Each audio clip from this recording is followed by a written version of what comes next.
500,000 more Oklahomans will soon be eligible for COVID-19 vaccinations. Joplin's history and the history of one of its well-known buildings is put in the spotlight as the city celebrates 148 years. PSU gives industry professionals a chance to seek a new career, training the next generation of professionals in their field.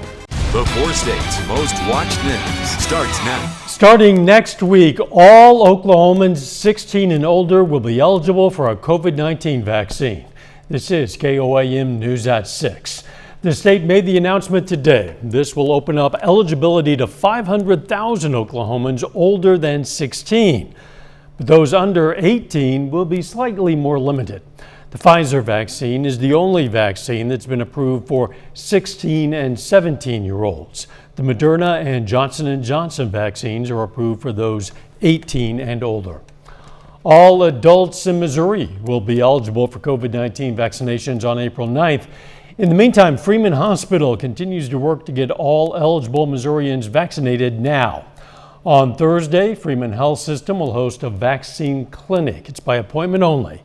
You can make an appointment by calling 502-SHOT. Again, that's 502-SHOT. You can also register on Freeman's website.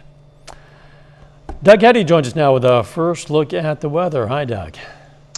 Hey, Dal. It's actually turned out to be kind of a crummy day for us today. We've had the clouds and we had the showers for us last night. Still a few random little showers, mainly in our northern counties, but besides that, it's just kind of cloudy and cold, kind of a raw, cold night for us tonight. This whole storm system wrapping up, heading away from us, but right behind it, we have another system digging into parts of Arizona, and of course, that's going to start to affect us by tomorrow night. But I do think we'll squeeze out a pretty good day tomorrow. It is chilly, most of us 50 to about 55 degrees, kind of windy too. We have these southwesterly winds, which have been kicking in at about 15 to 25. The winds will start to die down a little bit later on tonight. Through the evening hours, slide back through the 50s, 40s, down to about 39. So kind of cold, but 60s.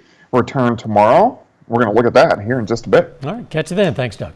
City of Joplin turns 148 years old today, and it's celebrating by remembering one of the buildings that shaped the city's history.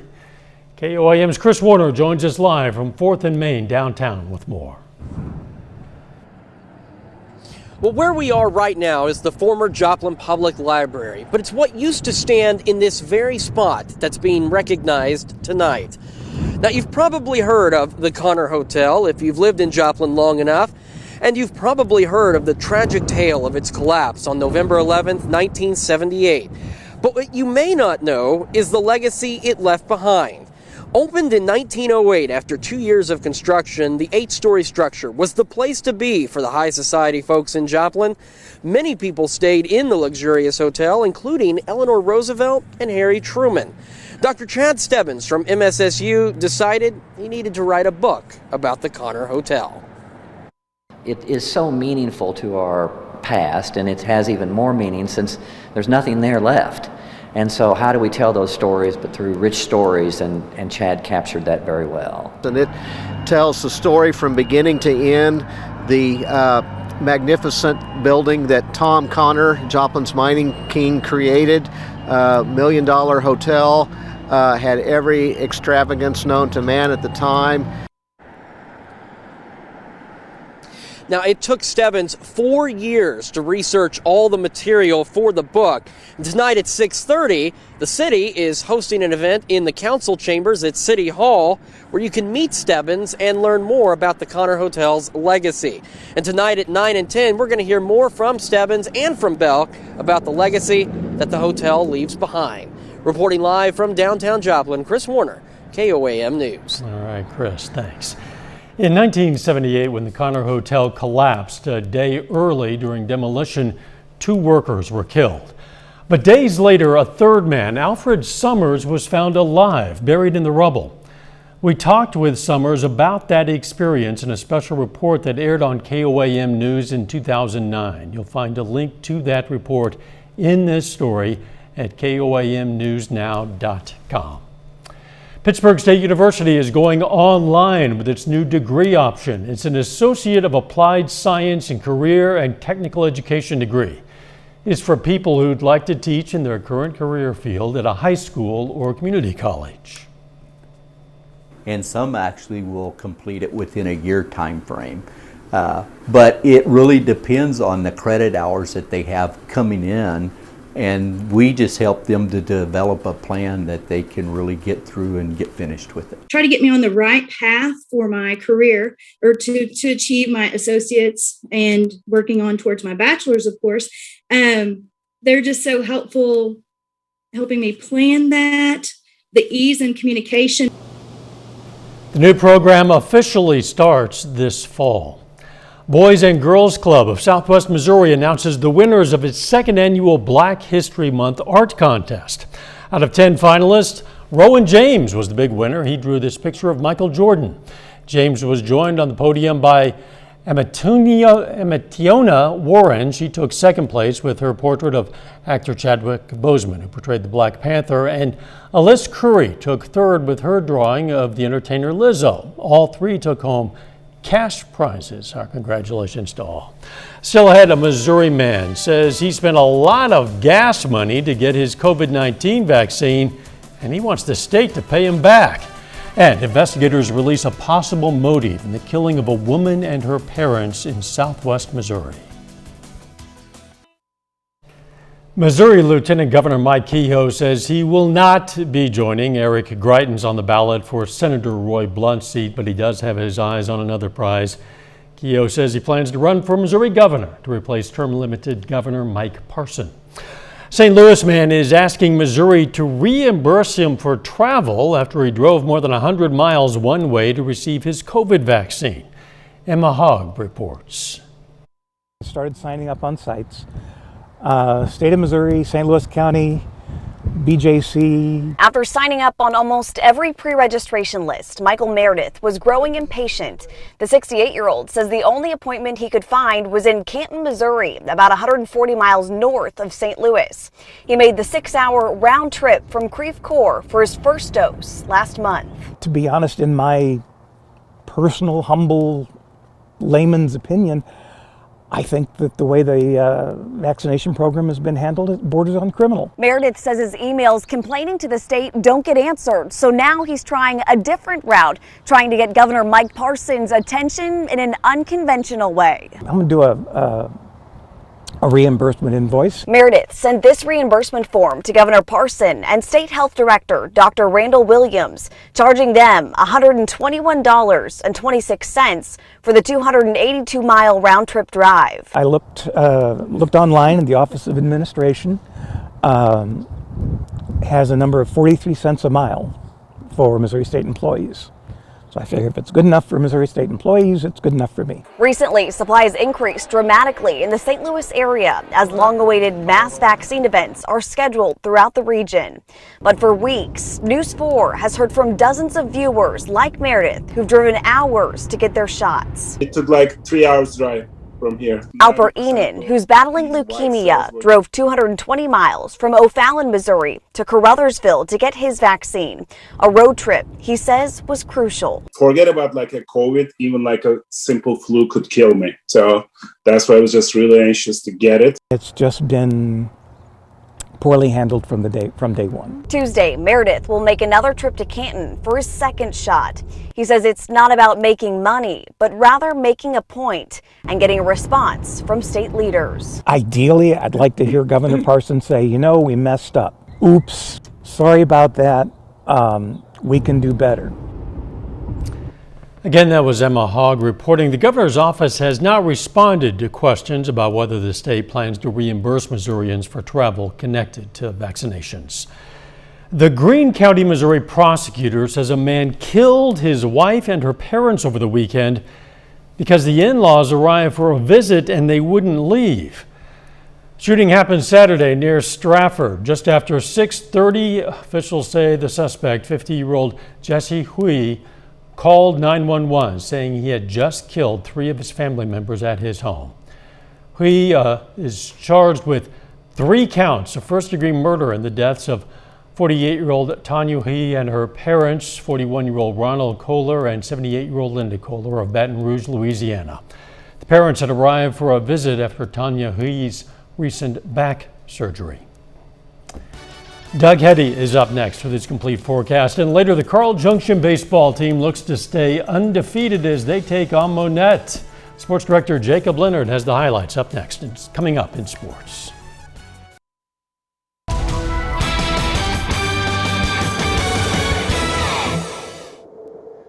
Well, it turned out to be a colder day for us today. Kind of a crummy day out there. We've had the clouds all day long. Temperatures only into the 50s, mid-50s for highs after a little bit of rain last night into the morning hours. We got some showers, some thunderstorms, about 0.2 of an inch of rain for us today. For the month, we're at 5 1/4. For the year, just shy of 10. Average is about 7 inches by this point in time. 51 Fort Scott, Indy, 53 Miami, 54 Anderson, 54 Nevada sitting at 51. So temperatures kind of cool. We're going to drop back through the evening hours. We do have a west-southwesterly wind, which has been kicking in all day long. It's been kind of strong. It does look like those winds will slowly diminish as we head through the overnight hours for us tonight. Still socked in with the clouds currently outside, sitting at 54.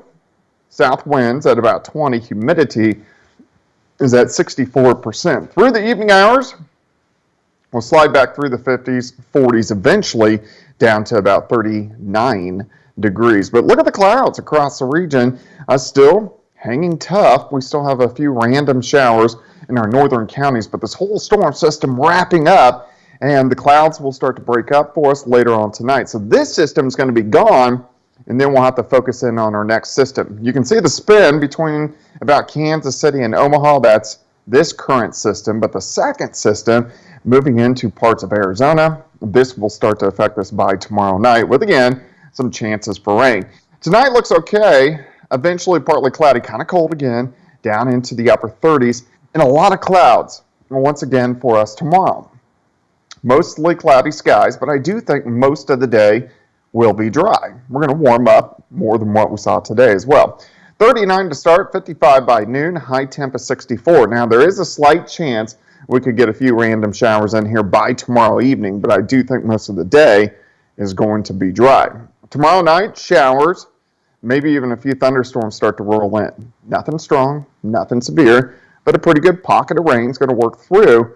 And then we're going to have hit and miss showers during the daytime hours on Thursday. Thursday is going to be a lot like what we are seeing today, with the clouds, kind of chilly, and hit and miss showers. So let's go down the road. Friday looks great. Nice big warm up. Saturday we warm up, but we do have a cold front that rolls in late. This will give us a few showers as we head into Sunday. And then rain chances will increase again by the time we head into about the middle of next week. But at least temperatures are going to be pretty good over the next couple days. 64 tomorrow, 54 on Thursday, 68 on Friday, up to 70 on Saturday. Just the downfall here is we're going to have rain chances about every other day, which is kind of typical for this time of the year. So it's going to stay kind of soggy outside, but at least temps pretty good. And I guess we need the spring rains after all in order to have the spring flowers. That is true. We definitely do. Thanks, Doug. Coming up in sports, we're going to hear from a former Joplin football standout after a breakout game over the weekend. Plus, Pitt State softball hits the field for a doubleheader against Southeastern Oklahoma. Jacob Leonard has the highlights next. Doug Heddy. Call now.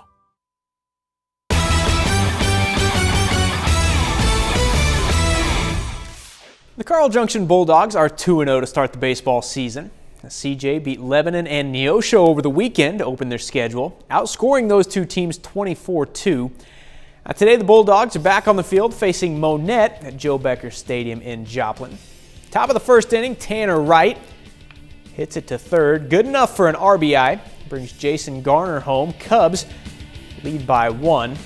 Bottom of the third, though, Noah Southern gonna find some space out in left center. 1-run scores, but check it out. Southern hustles all the way around for the in-the-park homer. Bulldogs get their first lead 2-1. To the fourth, Dylan Eck Swiping third there, then Jordan Woodruff pokes it through the left side, brings Eck home. CJ pushes the lead to 2. After that, Drew Byer, liner to right, brings home Woodruff and Cole Stewart. CJ, though, not done. It's Southern again, this time dropping it into center, brings home 2 more. Carl Junction runs away with it to get to 3-0. Dogs win it 10-5. The Pittsburgh State Gorillas are off to a 4-2 start to conference play. The Gorillas are back to MIAA play on Friday at Missouri Southern. First, though, PSU at home today for a non-conference doubleheader against Southeastern Oklahoma. Scoreless in the second until Cammie Zimmerman puts it in the trees. 3-run homer to left center. Gorillas go up 3. The next inning with 1 on, Paxton Hayes hits it really high and really deep. First of 2 homers in the game for Hayes. Pitt State goes up 5-0. Southeastern Oklahoma, though, comes back to force extra innings, and in the 8th, Cheyenne Mayhe with 2 on, dead center for the 3-run jack. And that was enough. Savage Storm take game 1 over Pitt State 10-7.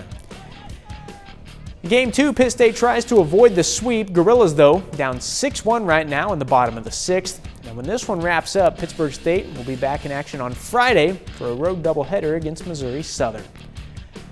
Former Joplin High School running back Isaiah Davis is the Missouri Valley Conference Newcomer of the Week. Davis, just a freshman at South Dakota State. On his first start Saturday against Southern Illinois, rushed for 150 yards and 3 touchdowns. We caught up with Davis earlier today to talk about his big game and earning conference recognition. It was great. The opportunity was amazing. I had the opportunity that most like kids don't get, and I told myself I just had to take advantage of the day. And I win every play, and that's what I try to do the best of my ability. And I'm just thankful for the opportunity. I'm blessed. You can check out our full interview with Davis on the sports page at KOAMNewsNow.com. We'll be right back.